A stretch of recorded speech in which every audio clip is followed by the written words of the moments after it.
हाय, मी आज एक स्टोरी सांगणार आहे. येस, ही स्टोरी जी आहे ती आहे भूताची स्टोरी. अँड ही कुठलीही बनवलेली रचलेली कुठल्या पुस्तकात वाचलेली नाही नाही नाही नाही नाही, अजिबात नाही. ही आहे खरी घडलेली स्टोरी, एकदम खरी. आता मी एवढ्या कॉन्फिडेंटली कशाला बोलते की ही एकदम खरी स्टोरी आहे? तर ही स्टोरी मला ज्यांनी ऐकवली आहे त्यांच्यावर मी डोळे बंद करून विश्वास ठेवते. तुम्हाला कळलंच असेल कोणी सांगितली आहे, माझ्या आईने आणि वडिलांनी. सो ऑब्व्हियसली ते मला का खोटं सांगतील? लहानपणी ऐकली मी स्टोरी, त्याच्यानंतर पण काही गोष्टी अशा झाल्या ज्याच्यामुळे मला या स्टोरीवर जास्त विश्वास पटला.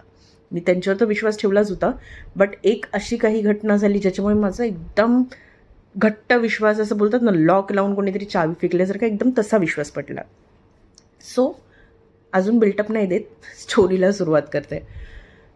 आता लग्न हे खूप इम्पॉर्टंट फंक्शन असतं. माझ्या आईवडिलांचं लग्न 1991 साली झालेलं आहे आणि लग्नाच्या वेळेत खूप गोष्टींची काळजी घेतली जाते. त्यातलं एक फंक्शन असं की हळद. आता आमच्या इथे लग्नाच्या दिवशीच हळद होते. लग्नाच्या जस्ट थोड्या वेळ आधी दोन्हीही नवरा नवरींना बसून हळद लावली जाते. सो हळद लागली, लग्न झालं, माझी आई सासरी आली, सगळं काही छान झालं. आणि सगळ्यांनाच माहिती आहे लग्न झाल्यानंतर दुसऱ्या दिवशी नवरा बायको जे असतात, नवीन नवीन बनलेले आहेत नवरा बायको, त्यांना बोलतात की जा बाबा फिरायला जा तुम्ही लोक. तर माझ्या आईवडिलांनाही घरातल्यांनी सांगितलं की बाईक आहे, बाईक घ्या, छान फिरून या. पण एक कंडिशन होती. कंडिशन ही की तुमची हळद जी आहे अंगावरची ती अजून उतरलेली नाही आहे, त्यामुळे तुम्हाला सूर्यास्ताच्या आधी घरी यावं लागेल. आता त्याच्यामागे भरपूर कारणं असतात, ते लॉजिक्स आणि ते एक्सप्लेनेशन्स मी आता इथे तर नाही जास्त देणार, पण असतात काही गोष्टी ज्याच्यामुळे ते बोलतात की हळद अंगावर असेल तर सूर्यास्ताच्या आत घरी यायचं. ठीक आहे, आता इथपर्यंत सगळं ठीक आहे. आई वडील पण बोलले हो, वडिलांनी पण रिस्पॉन्सिबिलिटी घेतली की ठीक आहे आम्ही संध्याकाळी सूर्यास्ताच्या आत येऊ, घरामध्ये असू. आता वडील बोलले की यार दोघंच कुठे जायचं, त्यांचा एक मित्रही आहे, त्यांचं पण नुकतंच लग्न झालं होतं, त्यांच्याकडे एक बाईक आहे, सो आपण 2 बाईक्स घेऊन जाऊ. म्हणून हे चौघं बाईक्स घेऊन गेले. आता त्यावेळेला मस्त महाबळेश्वरच्या घाटात ते गेले आहेत, फिरतायत, मस्त फोटो काढतायत. आता मी फोटो काढतायत बोलल्यावर हे नका विचार करू, फोन त्या काळी नव्हतेच, ते तर मला पण माहिती आहे, पण कॅमेरा होता. सो त्या कॅमेऱ्याने त्यांनी खूप फोटोज काढले. ते फोटोज मी आजही बघते. सगळं काही छान चाललं आहे, एन्जॉय केलं. आता त्यांना माहिती आहे की आपल्याला इथून पोचायला एवढा वेळ जाणार आहे, तर सूर्यास्ताच्या आत पोचायचं तर आपल्याला आता निघावं लागेल. ते महाबळेश्वरच्या घाटातनं निघायला चालू केलं. 1991 सालीचं महाबळेश्वर तुम्ही विचार करू शकता कसं असेल. एका साईडला खाई आणि एका साईडला जंगल, लांब लांबपर्यंत, म्हणजे खूप खूप किलोमीटरपर्यंत घरं नाही, हॉटेल्स नाही, काही नाही. त्याच्यामुळे हे लोक बोलले की आपण निघूयात सूर्यास्ताच्या आत घरी पोचायचं. तर हे निघाले, थोडंसं पुढे गेले आणि ह्यांच्या बाबांच्या मित्राची जी बाईक आहे त्याच्यामध्ये काहीतरी प्रॉब्लेम झाला ज्याच्यामुळे ती बंद पडली. आता ती बंद पडल्यामुळे बाबांना हेडलाईट वगैरे थोडंसं पुढे जाऊन द्यावं तर लागणारच होतं त्यांना, कारण स्पीड तर स्लोच झाला ना आणि त्यांना सोडून तर नाही जाऊ शकत ही लोकं. त्याच्यामुळे ही लोकं आपल्या पेसने जायला लागले. बाबा त्याच्या मागेच होते आणि मित्राची गाडी पुढे. आता जात असताना स्लो स्पीड झाल्याने सूर्यास्त तर झाला होता. आता सूर्यास्त झाला त्याच्यामुळे एक मोठं टेन्शन, घरातले काय बोलतील, आणि काळजी करणं स्वाभाविकच होतं. नवीन नवीन लग्न होऊन आई घरी आली आहे, तिला तर जास्त टेन्शन होतं की आता काय माहिती काय बोलतील आपल्या घरातले. ठीक आहे, पण आता काय करू शकतो, मित्र पण अडचणीत आहे, सोडून नाही जाऊ शकत. त्याच्यामुळे ते आपले चाललेले घाट उतरत होते. पण घाटाला काही स्ट्रीट लाईट्स नसतात आणि जसं मी सांगितलं 91 सालीची गोष्ट आहे, तर तिकडे काहीच नव्हतं. ते आपले चाललेत आपल्या पेसने. अचानक माझी आई माझ्या वडिलांना बोलते की अरे इथे जवळपास तर काहीच नाही आहे, पण हा सायकलवाला आपल्या स्पीडने का बरं येतो आहे. माझे वडील पण फिरले. ते बोलले तुला काय करायचं, तू तुझं काम कर ना, तू शांत बसून राहा, माझ्याशी गप्पा मार, तुला काय करायचं दुसऱ्यांचं. आणि आपले माझे वडील बाईक चालवू लागले मित्राला लाईट देत. मग माझी आई पण बोलली ठीक आहे, पण माझ्या आईला ते थोडंसं विचित्र वाटत होतं की यार हा बाईकच्या स्पीडने आपल्या बाजूने कसं चालू शकतो. ठीक आहे, पण माझे वडील बोलले एकदा तिला नको लक्ष देऊ म्हणून, मग ती पण जास्त काय बोलली नाही. आता जसंच घाट उतरत आले, लाईट्स दिसायला लागली वस्तीची, ती सायकल जी ती मागे मागे मागे मागे सुटू लागली. माझी आई खूप हट्टी. ती जशीच तिकडे उतरली, ती वडिलांना बोलली थांबवा बाईक. म्हणजे वस्तीमध्ये उतरली, लाईट्स वगैरे आहेत आजूबाजूला आणि लोकं दिसत आहेत. ती बोलली थांबवा गाडी. वडील बोलले काय झालं तुला, गाडी का थांबवतेस. ती बोलली नाही नाही इकडे थांबा, कारण बघा आपण ज्या रस्त्याने येतो आहे तिकडे बिलकुल काहीच म्हणजे वस्ती नाही आहे, काही नाही आहे.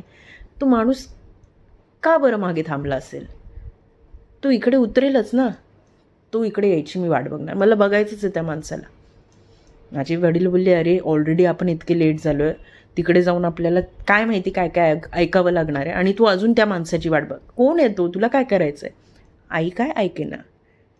शेवटी माझ्या वडिलांनी तिला सांगितलं की हे बघ, तू जेव्हा मला बोललीस की हा सायकलवाला आपल्या स्पीडने काय येतो आहे, कसं काय येऊ शकतो आणि काय करतो तो इथे, तू असं बोलल्यामुळे मी तिकडे डावीकडे फिरलो, पण तुला जो सायकलवाला दिसत होता तो मला दिसलाच नाही. हे ऐकून माझी आई खूप घाबरली. माझी आई बोलली नाही आपण जाऊच घरी. ऑब्व्हियसली कोणीही घाबरेल, तुम्ही असता, मी असेन, कोणीही घाबरेल अशा वेळेस. आणि ही लोकं गेले घरी निघून. ठीक आहे, पुढे काय असं ते झालं नाही, तिला ताप चढणं वगैरे असं काहीच नाही झालं. Everything was normal. ठीक आहे, गेला तो दिवस, गेली ती रात्र, बट ऑब्व्हियसली ती आठवण राहिली तिला. आणि का नाही राहणार, माझ्यासोबत झालं, तुमच्यासोबत झालं, आपल्या कोणासोबतही झालं, आपल्या लक्षात राहील ती गोष्ट. आता ही गोष्ट सांगितली तिने, मी लहानपणी ऐकली, मी विश्वास ठेवला, मी सगळीकडे सांगत फिरते ही गोष्ट. ठीक आहे, आता ती गोष्ट ऐकल्याच्या 10-15 वर्षाने आमच्या घरी, आमच्याच गावामध्ये एक रिलेटिव्ह आहेत, त्यांच्या मुलाचं लग्न होतं, तो पत्रिका द्यायला आलेला, तर आम्ही त्याला जेवणासाठीच थांबवलं होतं. आता जेवणासाठी थांबवलं तर मग स्टोरीजचं सेशन तर झालंच पाहिजे, आणि माझा फेवरेट टॉपिक भूताचाच असतो. सो आम्ही भूतांच्या गप्पा गोष्टी करायला लागलो. आणि त्या दादाला मी बोलली अरे मी ना तुला एक छान खरी गोष्ट सांगते जी माझ्या आईवडिलांसोबत घडली आहे. माझ्या आईकडे बघितलं आणि विचारलं चालेल ना सांगितलं तर. आई बोलली हां सांग, काय प्रॉब्लेम नाही आहे, सांग. मग मी त्याला सांगितलं की बाबा यांचं लग्न झालं, आणि ती स्टोरी जी तुम्हाला सांगितली ती चालू केली मी. यांचं लग्न झालं, हळद लागलेली अंगाला, फिरायला गेले वगैरे वगैरे. बट मी त्या सायकलवाल्यापर्यंत पोचली नव्हती. मी बोलली फिरायला गेले होते महाबळेश्वरला. तर बोलले, तर त्यांनी लगेच विचारला प्रश्न, महाबळेश्वरला कुठे. तर माझ्या आईने एका पॅचचं काहीतरी नाव सांगितलं, सॉरी बट मला ते नाव नाही आठवत आहे, बट महाबळेश्वरचा कोणता तरी एक पॅच सांगितलं की तिकडे आम्ही गेलेलो. मी काही बोलायच्या आधी त्यांनीच समोरून विचारलं सायकलवाला दिसला. आय स्वेअर टू गॉड मी खूप घाबरली.